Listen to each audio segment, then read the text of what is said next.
Hey everybody, it's Tyler Austin from Gungnir Strategic. Thank you so much for watching. And if you're watching this, you are probably viewing it because you subscribe to either my player or my Patreon.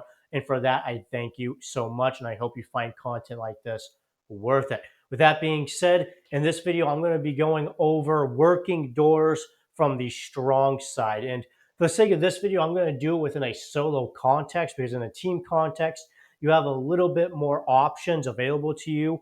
So I think that deserves a whole separate video in of itself. But for this video, I'm going to be talking about working doors from the strong side in a solo context.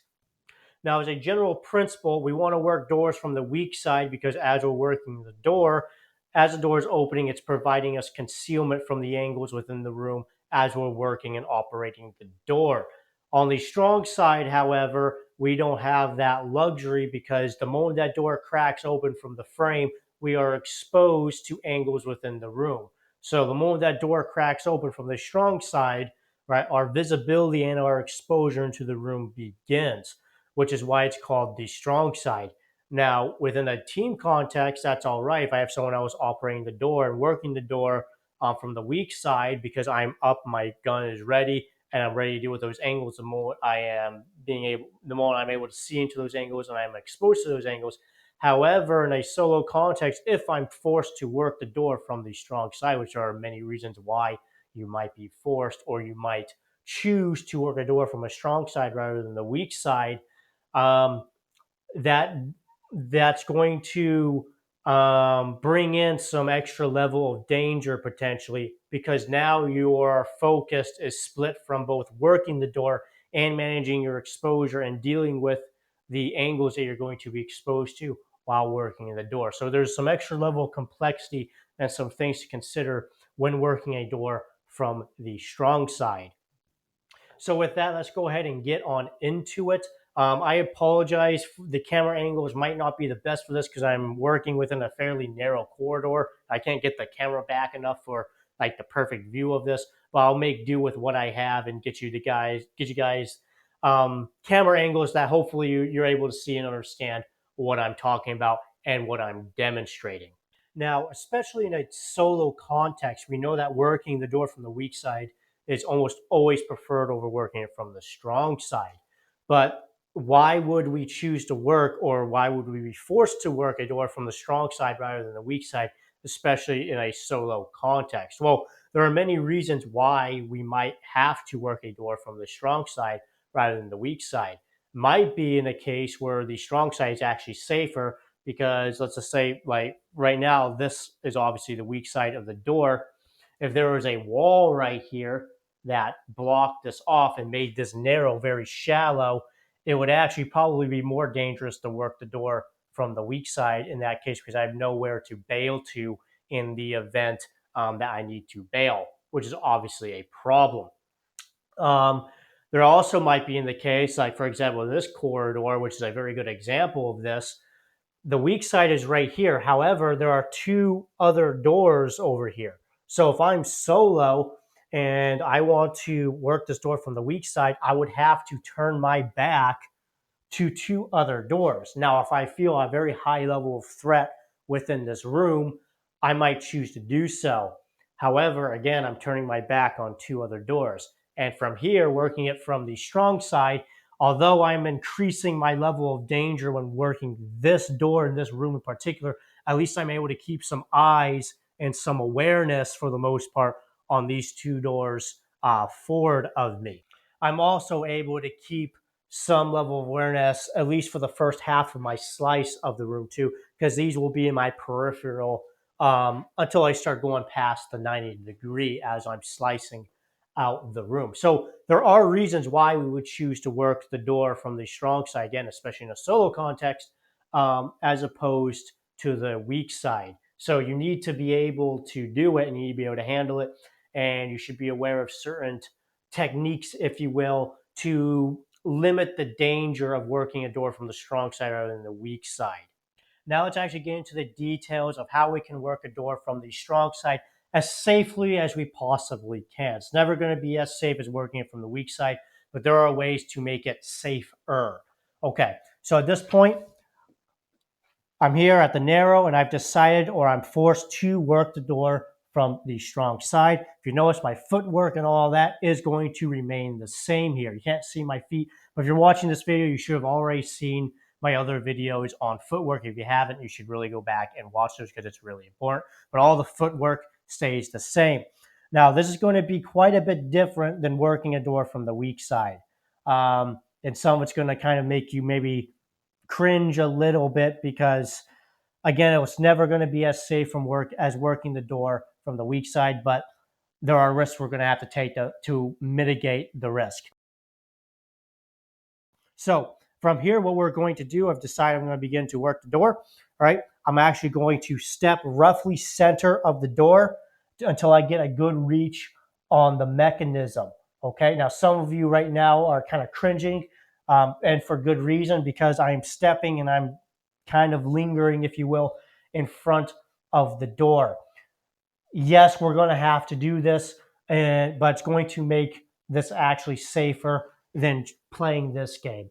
Playing this whole leaning game, it's just not an effective way and an efficient way to work a door from the strong side. And I'd rather just step center. And even though I'm putting myself in a more dangerous position to work this door, I'd rather work it once and work it well than playing this whole leaning game. Okay. So from here, I'm going to step center of the door until I get a good reach on the mechanism. In this case, it's a handle. If it's a knob, I might have to step even closer to get a better reach at it. But either way, I'm going to get a good reach on the mechanism. I'm going to keep, in this case, my pistol up. If it's a rifle, and I'll demonstrate this with a rifle later on in the video, that goes up too. But in this case, especially with the pistol, I keep it up, right? Don't keep it straight or down, especially because you're going to flag your hand in the event that I get startled or whatever, especially if I'm opening a door and I see somebody. I might blow my fingers off, and that wouldn't be cool. So again, muzzle up. At this point, I'm going to reach and stage my hand on the mechanism. Okay, so in kind of full speed here, right? I step, stage my hand, and at this point, I'm going to operate the mechanism, and I'm just going to push the door just enough to where I unlock the mechanism, and I push it just far enough where it doesn't come back and relock itself in the mechanism. Okay, so right now, this door is only open maybe an inch, inch and a half, 2 inches maybe open. In fact, I'm not even exposed to the 180 because the door itself hasn't even passed the frame. Okay, but I want to open enough where it doesn't come back and relock itself.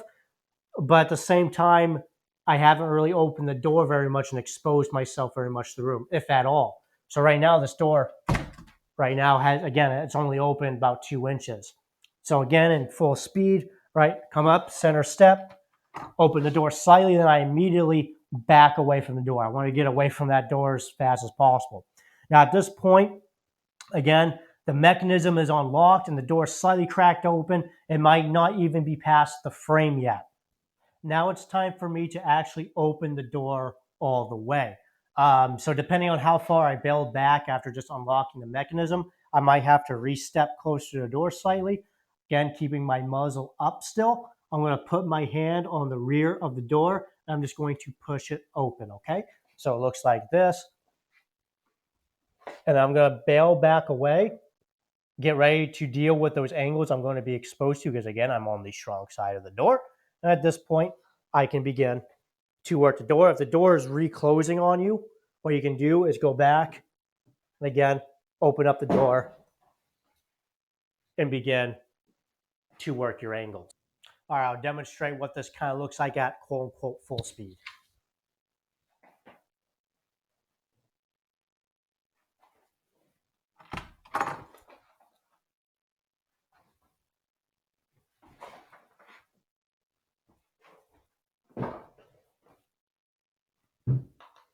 Okay, and that's what it looks like. I made a little bit too much noise when I was unlocking that mechanism.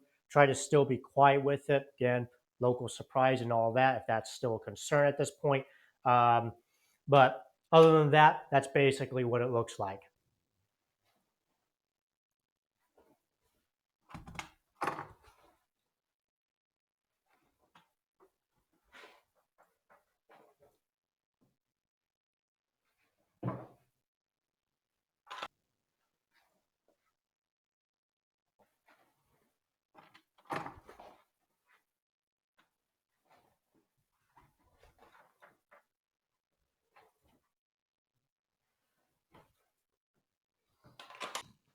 All right, here's probably a better view of it from the other side, and I'll demonstrate with this one with a rifle. It's all the same stuff with the rifle. It's actually just easier not to flag yourself with the rifle. But either way, muzzle still stays up when I do this. It's going to be harder to flag myself with a rifle than as a pistol, but again, same principle still applies. Muzzle up and out of the way. Okay, so same thing with a rifle.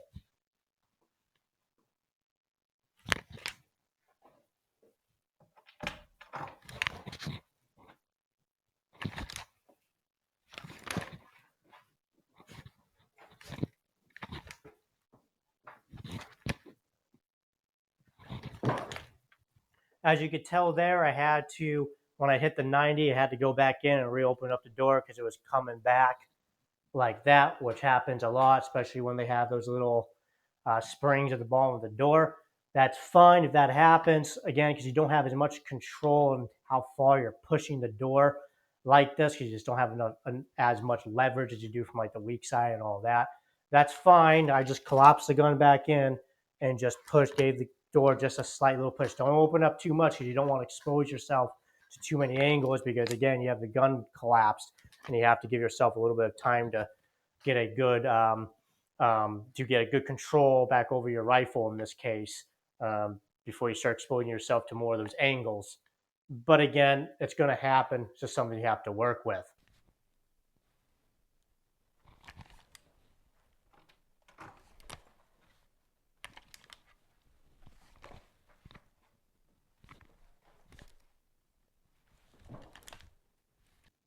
So that is a technique to make working doors from the strong side, particularly with a solo context. Although you do this, the same technique works actually quite well in a team context too.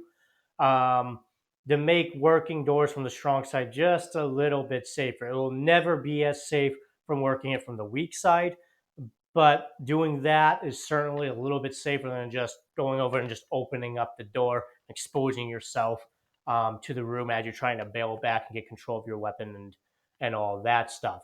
Also, a little small tip I forgot to mention earlier in the video is it's good once you step in, you take this and you open up the door just a little bit, just to back off. Obviously, you should be backing off away from the door anyways, but you just give it a second or two before you go in and you actually open the door all the way.